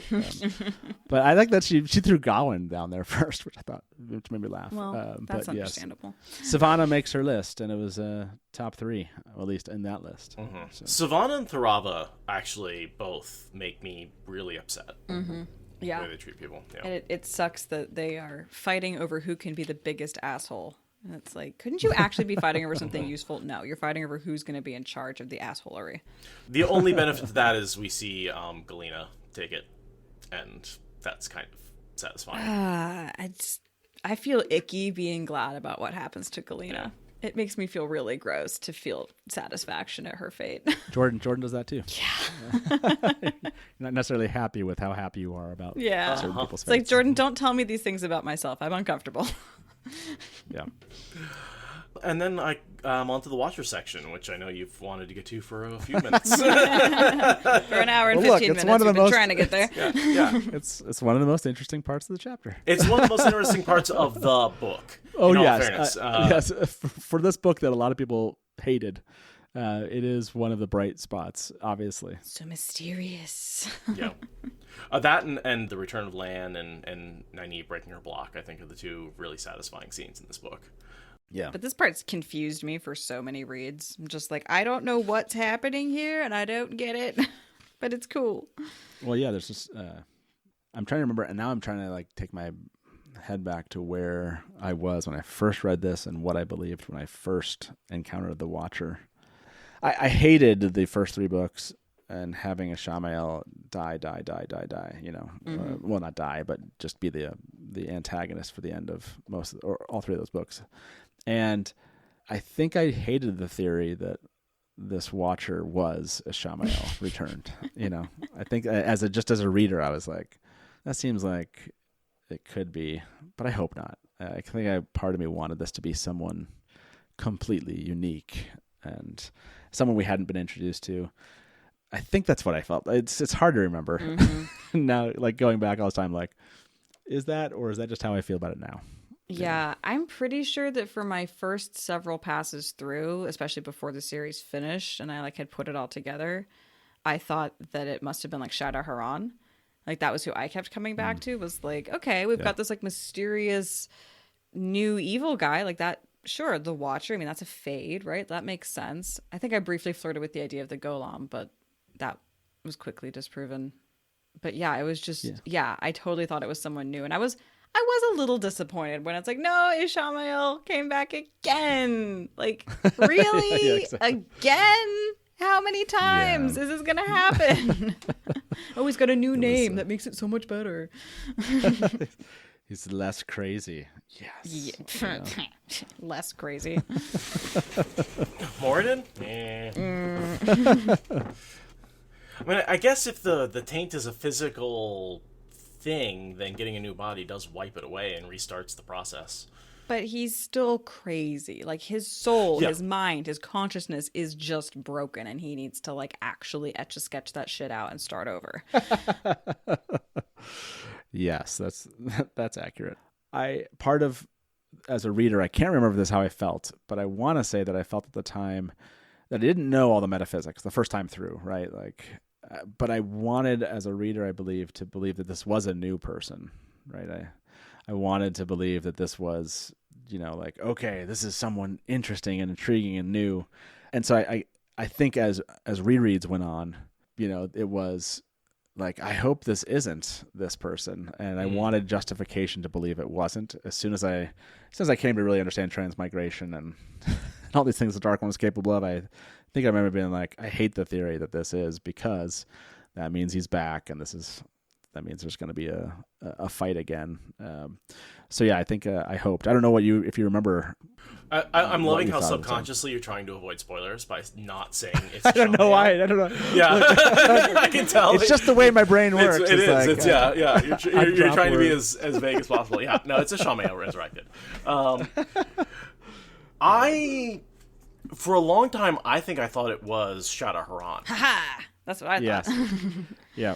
And so I thought the Watcher and the Wanderer were both Shadow Haran, and I didn't, because Moridin was Ishamael was dead, and so the resurrection of him is something that I remember. Okay, I'll tell you this. I remember when reading these books, when I realized that Robert Jordan, because book 1 through 6, that was the series to me, and then this book came out and I read it, and I said, Jordan, you're resurrecting your Forsaken. You are not going to finish the series before you die. Right. And that was my thought. And now that's a terrible thought, and I hate the fact that I had that thought, but I do know that was my reaction to him bringing the Forsaken back. Like, I do know I had that. That is the one thing I can remember thinking is like, this series we are never getting an ending this. If he can't kill off the 13 Forsaken, because that's how I was keeping track of how far along in the plot we were. How many Forsaken had Rand killed? When he gets to the 13th, the series is over, right? Like, that was a very traditional fantasy, you kill one, you kill the next, you kill the next, you kill the next, you level up, you beat the level, you fight the big bad, Yes. And it right. couldn't get it through my head that that's not what Jordan was doing, and so I just had this idea that like, oh, well, we're never getting to the end of the series now that we can resurrect any of the Forsaken at any time. Yeah, and I think I had to look up one of the theories, and I think in 1998, that was an early theory for Theoryland, and it was that Shadow Haran and Moridin and the Watcher. And so yeah, there was that belief. I wrote, that is the most convincing evidence I have seen for Shadow Haran and Moridin, but again, can he change his shape because Moghedien never described Moridin as Myrddraal? But if they are one and the same, I would say you have a case. And I think that was, at the time, I was like, no, I don't know. This is maybe it's not possible, but I think it was, it was a popular theory for sure. Oh, and the funny thing is, I'm sure I read that back in the day. Right. That's what's it's looping. What's really funny about this is like, I'm sure a lot of my theories are implied by the things that you wrote back then, and it's coming around again. That is funny to think about it that way. But yeah, I can tell from my answer here, although I tried to play it pretty like not to get too back. I wanted everyone to just share their ideas, so I wasn't like there to try to prove people wrong. But I did throw a little thing in there, and it doesn't look like at this point in 1998 that I had a strong case against that, other than I was leaning by this time that probably not, because of Mogedian's descriptions never kind of included that aspect that we see between the two descriptions. Right. So, but at this point in this chapter, that's not obvious. No, it's not. Yeah. You have no description of the Watcher. Mm-hmm. Yeah.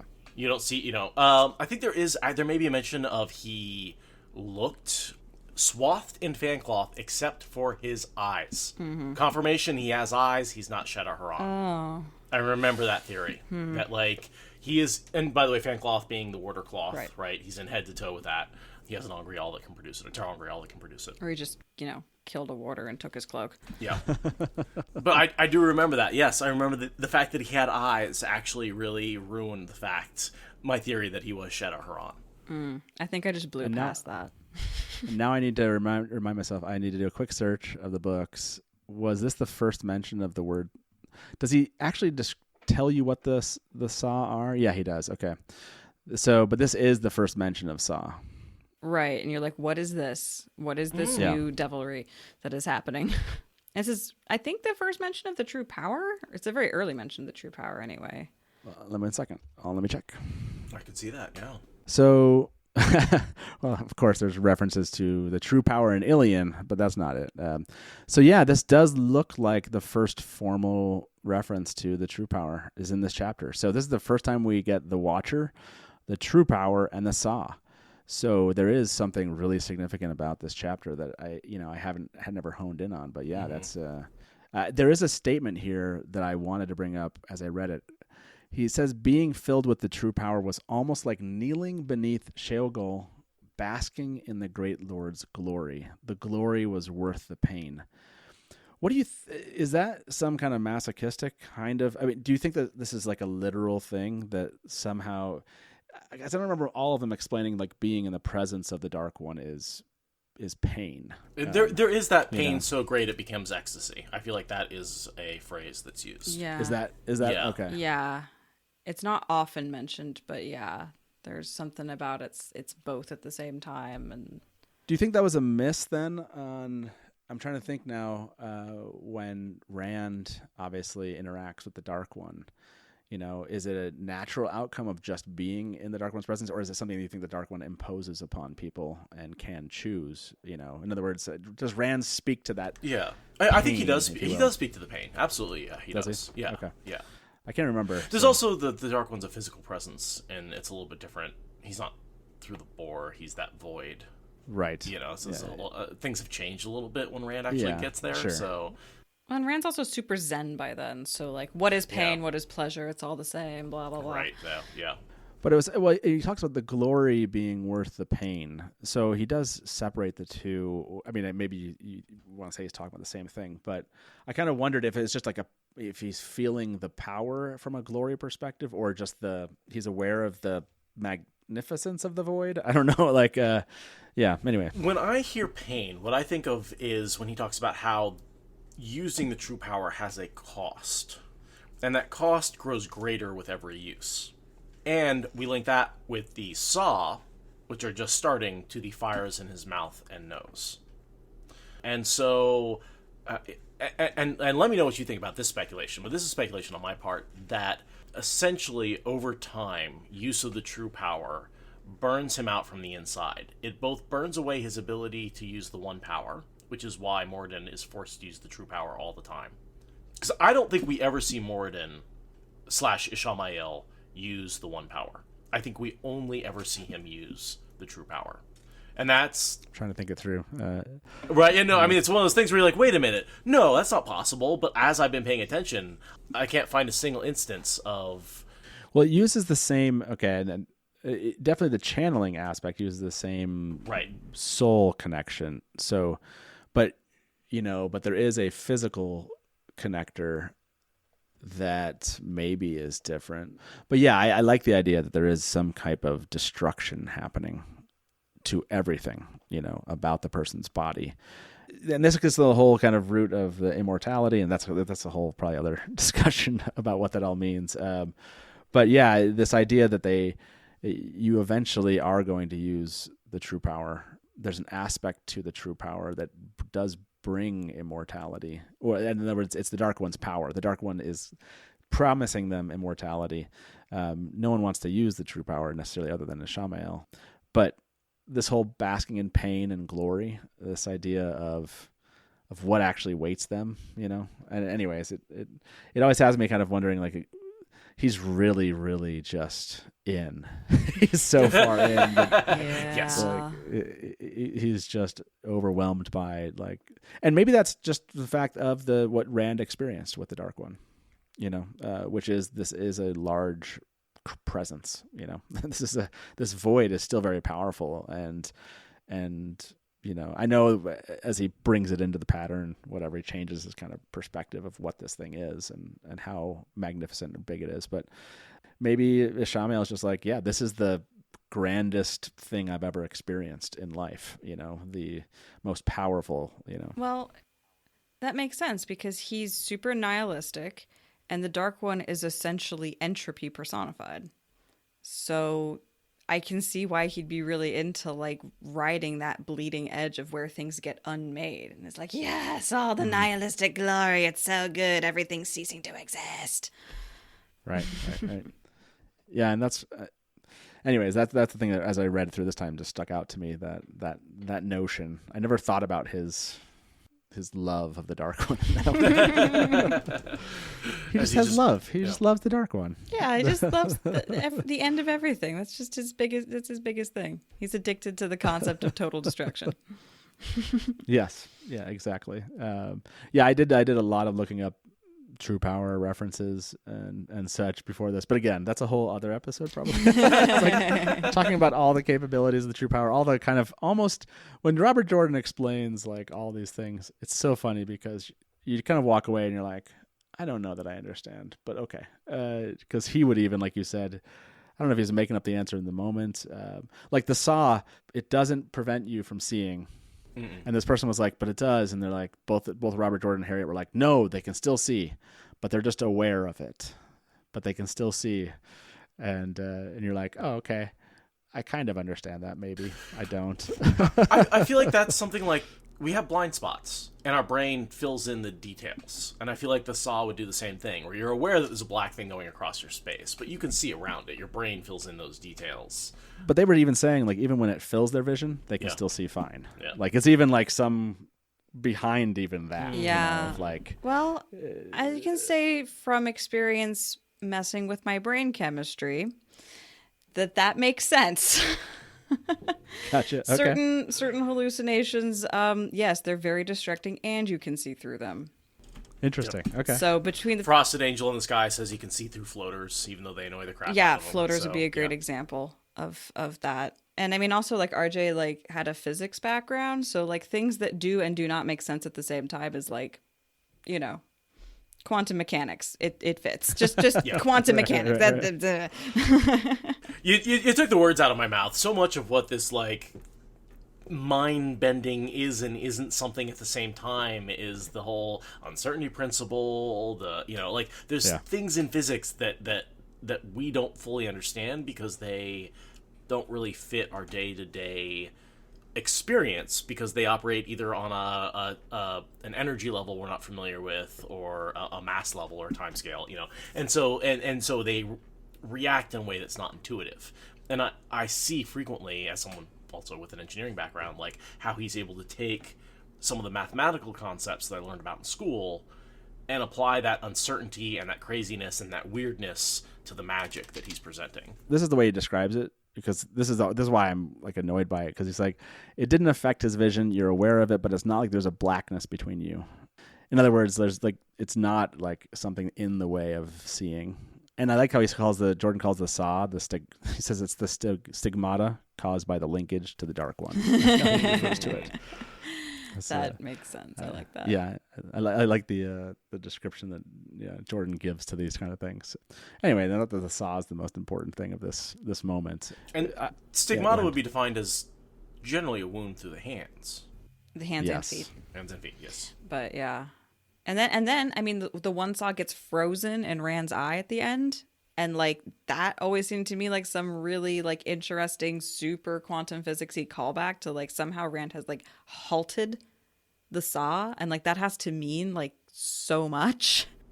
That is a good point, that you go from Saw, which is constantly moving, never still, kind of like the animation we got from the Watt TV show, to something that's just completely static and like almost like an after image or a And it's still impression. It never stops, Yeah. and then it completely stops. Like that has to mean something at a super metaphysical level. And I also love that it's the way people see it. Like there is something metaphysical going on, right? Because he said you no longer, like when eventually you get fire eyes, right?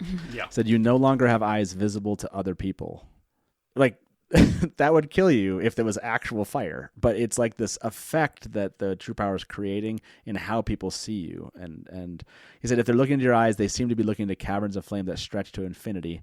And when you open your mouth, they see another cavern of flame that stretches to infinity, because you've reached at that point the ultimate level of this usage, and quite possibly, if you've at this point not been granted immortality, you're on your way to death. Not madness, but you're on your way to death, so it's sort of a race. Which I love that it's a race of using that on behalf of the Dark One, and whether or not he will give you the boon of immortality. Yeah, because I imagine it's burning your body from the inside out. It's burning, that infinite flames is the burning of your soul. Right. And that's going to kill you, and that the immortality the Dark One grants you is just giving you a new body when you finally die. Yeah, and that's what Jordan doesn't explicitly state, but that's what it sounds like. It's like immortality of the Dark One's like finding a replacement body for you. Yeah, like I can Oh, preserve yeah. your consciousness. Yeah. It's fine. It's fine. Yeah. At no point does the Dark One ever extend anybody's life by a minute. The only thing he ever does is pop someone into a new body. The one thing that Jordan did say was that the healing that you see happen in the Eye of the World to, is it Agenor or Balthamel? I think it's Balthamel, right? Oh, where he gets young again. Yeah. Jordan said, because we all thought that was like, oh, it must be because he touched the one power and the pool. Yeah. And Jordan's like, no, that was the true power. That was the Dark One healing him. Huh. It's like, okay. Why didn't he What? do that earlier then? I know. Like that's what I said. Jordan gets to say stuff like that, and we get to all say like, "What?" And I get to ignore him. No, I think he was wrong about that. yeah, he was wrong about that. I don't always, you do. I notice one of the things you've done is a lot of what Robert Jordan has said outside of the books. Sure. I have never done that research in a lot of cases, because to me, when he says something or the notes say something that contradicts what's in the book, I ignore him. because a lot of his quotes are given spontaneously in front of people at a conference hall, in front of a long line of people who have been asking questions without necessarily being thought through, and not necessarily, it's in a certain point in time when he gives those quotes, but he may rethink them, or he may change his mind later on. So for me, it's not so much that I don't trust those things, but it's not in the book. Sure. And he can say whatever he wants. He lied. Harriet says he lied. Like, I don't trust him. The man lies outside of the books. Like. Yeah. No, I hear you. Yeah. Look, it's not that I haven't and don't make the same cases when my theories seem to be denied by some piece of here. knowledge that he says. Yeah, Yeah. sometimes he's just wrong, and we headcanon around that, and it's fine. Yeah, that's fine. Well, one of the other things I think was interesting that in this part of the chapter that we get note of, I know it's only like a couple pages, is that Graendal decides to go with Sammael. Like, why do you think that was relevant? That like I read that and I was like, okay, like she was going to leave, but then she went with him. Are we supposed to have believed something in A Crown of Swords at this point? Like, I can't remember what I thought I believed at this point, but... I feel like that lends credence to my theory that she is actually a little fool, that, like, Sammael is actually, his bravado has fooled her. That, like, she doesn't think he's that stupid to make up those lies. But he really is. He's making up those lies. He's being that dumb. And it's fooled her, because she really is like, no one could be that dumb. Like, Right. he must actually have favor from the Dark One, so I must go with him. Well, and they don't Right, know like- who's nameless yet because Moridin is still holding himself aside and he's nameless. So that means that it is ostensibly still an open seat and anyone could claim Right. it and no one's coming forward to dispute that yet. So maybe, I mean, she's smart, but she can be wrong. She can be fooled. That is an option. Unlikely with Sammael, but I just think he's so dumb, he's fooled her. Like, that's really, he believes his own just- bullshit so much that Yeah. And that she's so smart, she can't believe anyone can make those sorts of mistakes. that is a kind of hubris that would be characteristic to her. Yeah. Mm-hmm. I'm so smart that nobody could actually be that far. Yeah. Yeah, and what's crazy to me is this new body that he has, that he's already experiencing a blizzard of Saw. So, Pretty like, recent, how long? Because that seems to be something you build up in the body, the new body you're in, and he's already kind of experiencing like what seems like a lot. Maybe I just don't understand the process of Saw. I don't know how long it takes to get a blizzard. We're also not entirely sure how long he's been back, right? Because Right. Ishmael died after Balthamel and Agenor, but he seems to be brought back at about the same time. I mean, they were dead for a while. They were just brought back in the prologue of this book, so they stayed dead for like a year and a half. Yeah. Is it possible he was brought back right away? And this actually led. So once we all kind of realized who this was, this led to a resurgence of theories that Moridin killed Asmodean. You know, because it was like, oh no, Moridin was back, and you know, then somehow he recognized him, or he showed up as himself. Like, look, we could twist the theory to be whatever. So it's like, yeah, he showed himself as a Sammael, even though he's a new body, and he just wanted Asmodean to know, like, Right, you know, that he I remember took that. him He out. threw on Yeah. the Mask of Mirrors to look like his old self so that he Yeah. would know who was killing him. Yeah, I absolutely remember that theory, totally. Yeah, Yep. look, I've had so many possible killers of Asmodean, but yeah, Moridin, because of this idea that the Saw was already pretty advanced, was like, wait a second, where can we find him? Like, I remember us all going back to like, where can we find him in previous books that you could say it was this person, or, you know, if he was the Watcher, did Jordan kind of have him show up other places? But I think there's the crooked smile was probably Jordan's nod to like, this dude's a little bit tweaked, and maybe we should have known that like this is a Sammael.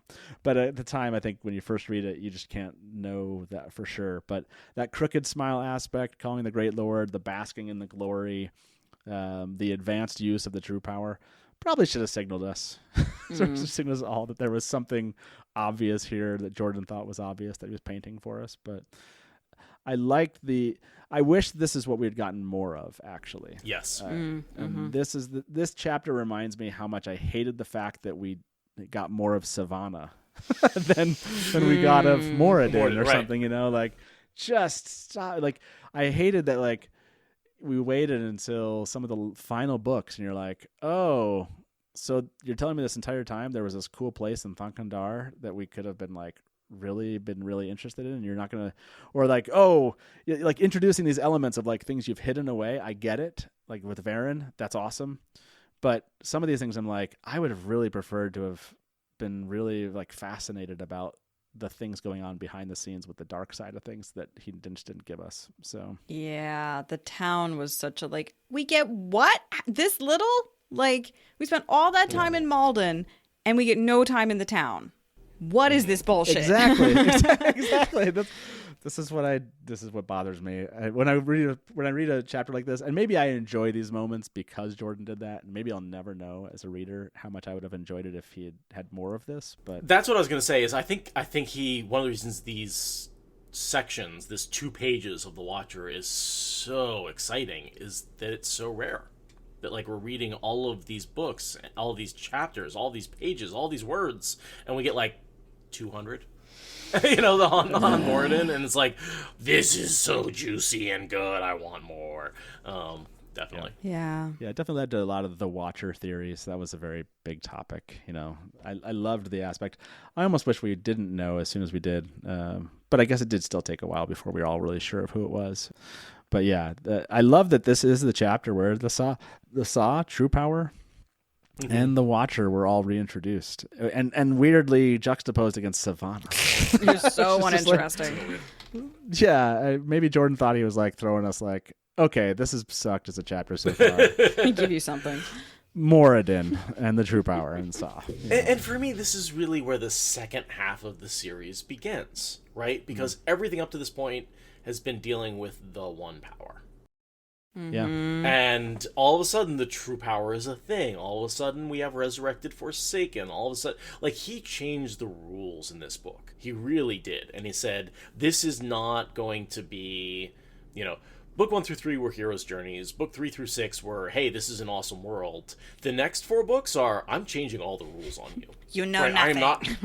You are not going to get an exciting battle at the end of my books. You are not going to get permanently dead bad guys. You are going to get complicated and weird, and we're going to spend a lot of time on side characters. And yeah, I mean, I feel like this is where he did something very, very different, and you can love it or hate it, and that's why it's called the slog, because some people hate it. But I think it is one of the best parts and one of the most genius parts of his writing, which is welcome to the rest of the world. It's maybe boring, but it's what real adventure is like. Yeah. We're not in Oz anymore. Yeah. And this is one of the highlights of the book, obviously. I mean, because I think universally, maybe I'm wrong. You guys can correct me wrong if you feel like I'm wrong, but universally, how this book ends was no one's favorite ending. Or very few loved how things, it felt like always, and I think still to me feels like it was most of a book. Yeah, the vague nobody Sammael death, where you're like, whoa, wait, did he actually? Yeah. But again, yeah, really important things happen there too. Like this does have key, and when you think about it, I guess the reintroduction of Moridin and the things that happen here in Shadow Logoth, for example, do have huge impact about, this is where he was weaving the second part of his story. And I think that's a good way to think about it, which is he was reintroducing us. We didn't realize this to Sammael, of course, but, and then at least he didn't have any more than one final conflict with him, if that makes sense. Like I couldn't have handled multiple transmigrations. Another 3 battles? God. Yes, yeah. Well, and I do really like that Sanderson made that battle not a battle, right? Like, it was basically Moridin walked in there thinking it was going to be another Dragon Reborn scene, and because of Min, Rand's like, nah. We're just going to go ahead and seize control of you, and you're going to be my conduit to the actual battle, right? Like, Moridin really got played in the last battle. He got played hard when he picked up Kalendor. Yeah. That's a good way to think about it, for sure. But yeah, I do like that it's so short and sweet. You definitely looked forward to these moments that he would give us of the Watcher coming back someday. So I can't say I complain in that sense. Well, I mean, to quote him, small increases in awesome plot points are as important as large. There you go. There you go. Bringing chaos theory to his world weaving and plot development. It's great. Yeah. People did actually use this for and against the theory, this moment with Sammael and Graendal, for and against the theory of the servant theory when it came to who killed Asmodean. Their connection here, their Mask of Mirrors, use. There were some people that said, no, this demonstrates that it likely wasn't. But there was this whole theory that Sammael and Graendal were actually together and were part of were disguised as servants to kill Asmodean. Mm-hmm. So, and that Jordan was kind of giving us something here, to kind of lead people along to where he wanted. Those 2 servants in the hallway that Rand ran past, that was Sammael and Graendal. Yeah, and people are kind of tying this in, see, they do kind of go around with their plots in disguise and show up at places like this, and that Jordan was just giving us something here so we could all lead ourselves down to that. Anyways, that's one of the ones I remember coming out of this chapter too. I have a totally unrelated question, but okay. Noel showed up recently. Mm-hmm. Okay. We just did the Silver Circuit, and I was wondering, we saw him with Graendal under compulsion. Ishamael says he messed with him. What is Noel doing when he in the Silver Circuit when he tracks down Matt, and how does he break free from the compulsion? That's something I was just curious if you have any theories on that. Totally unrelated. I didn't prep you for that at all. I didn't bring any theories for that. Okay. I was just thinking about the last chapter. I was like, this is something I was speculating. I wonder if Matt has any ideas. What the hell is going on with Noel, and how does he go from a servant compelled by Graendal to someone working with Matt? And like, how does he break free and become an ally of good after the brain fry that he's gotten from Graendal and Sammael? So I will tell you an answer. I had to look this up now. I was like, maybe someone else has answered this. So the question was to Maria Simmons, and those listening, Maria Simmons is Robert Jordan's assistant. She worked for him. Someone asked, did a Sammael Moridin send Noel to Matt to kill him, or because he knew Matt would be going to the tower and wanted Noel to kill Moiraine? Reasoning behind blah, blah, blah, blah, blah. She said, no, Sammael Moridin did not send Noel to Matt, either to kill him or to kill Moiraine. Someone else sent Noel to Ebudar for other purposes, and he found Matt more or less by accident. So I don't know if that plays into your question. Yeah, I mean, it seems that he was sent by Graendal to spy on Jacob Carradine, was my understanding. Yeah, and that sounds right. Yeah. And so the map piece was by accident, apparently. Okay. So Noel just has a strong personality and falls in with a Taviran, and magic happens. Yeah, and I guess my curiosity is then, if he was sent to report on these people, how did he break away? How did he not continue, or did he continue to report on Matt to the Forsaken? I would assume so. That would be my memory of it, that he probably did. But I don't, because I still feel like the way that all ends up is this idea that almost a bit like Ingtar, kind of has that feel of like being used, but then has a moment of a little bit of redemption, if you will, in that same way. So, but yeah, I don't know.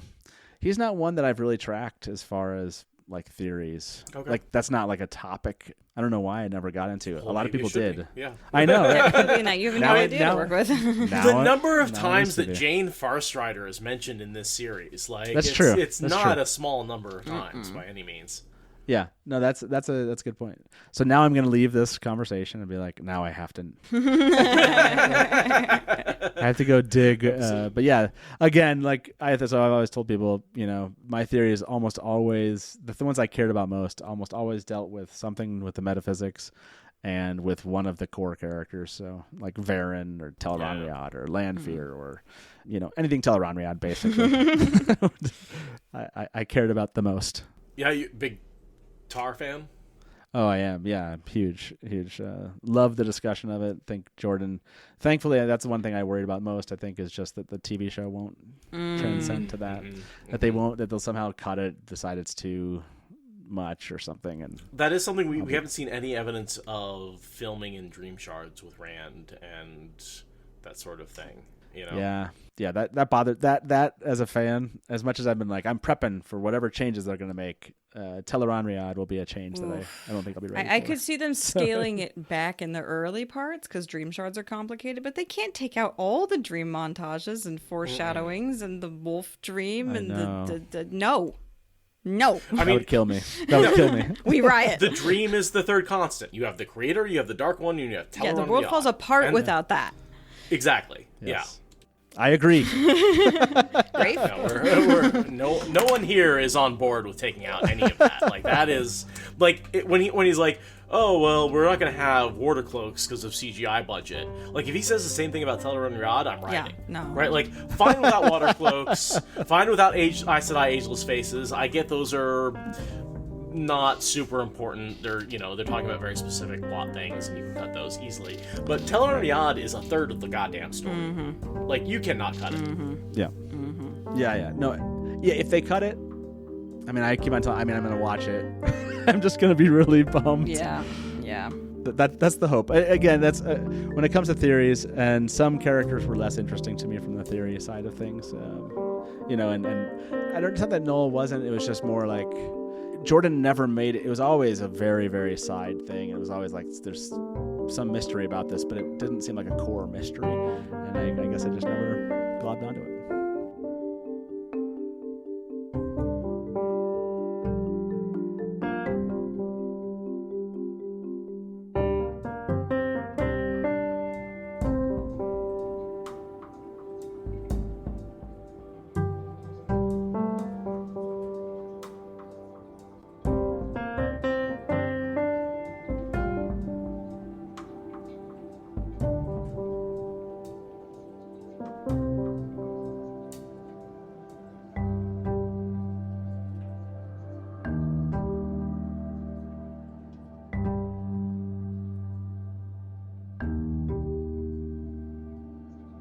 Well, Matt, I want to thank you so much for coming on and being here for this chapter. This is really fun. This is just really fun, Yeah. and It's weird to have you on our show after having been on your show. It's like, whoa. Oh, okay, this is weird, but thank you so much.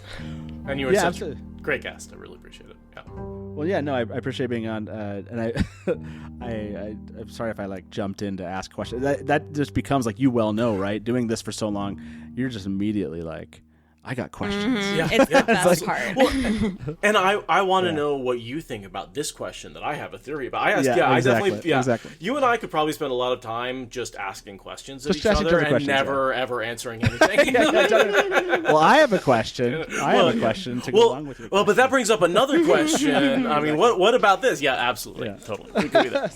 No, but I appreciate you inviting me on. It's been awesome. Keep doing the good work. You too, yeah. As far as the spoiler podcast, you guys are, I can't believe where you're at. And there's so much more to go. There's so much more to go. Oh my god. Oh gosh. Yeah. Oh, you know, I'm so thankful the community's grown. I've been love watching it grow, and Love cross-pollinating our audiences. totally, It's great. yeah. Oh yeah, that's like the last, I want to say 12 months. It's just been like so many content creators all over the place, and just having a lot of fun. And that's the fun part about this is, for me, it's just fans being extremely geeky, talking about like we just analyzed a chapter, and we talked about quoted Robert Jordan, talked about theories of something, and wondered why Sevanna was someone we love to hate. How many books can you spend 2 hours talking about a single chapter? Not A single chapter. 14, not many. And specifically. 14. Sorry, 15. well said. Well said. Well, I said other books, okay, so 14 fair. works. Yeah. Well, thank you. Yeah, thank you for having me on as a guest, and hopefully, I'm sure I'll have you back at the Dusty Wheel sooner rather than later. Sweet. Definitely. Sweet. Thank you all. Thank everybody in chat. Smash to black. Yes, That's right. black. As we say around here, smash to black. Thank you for listening to the Wheel of Time Spoilers podcast. Rate us in the Apple Podcast app or Support us on Patreon. Is that good enough?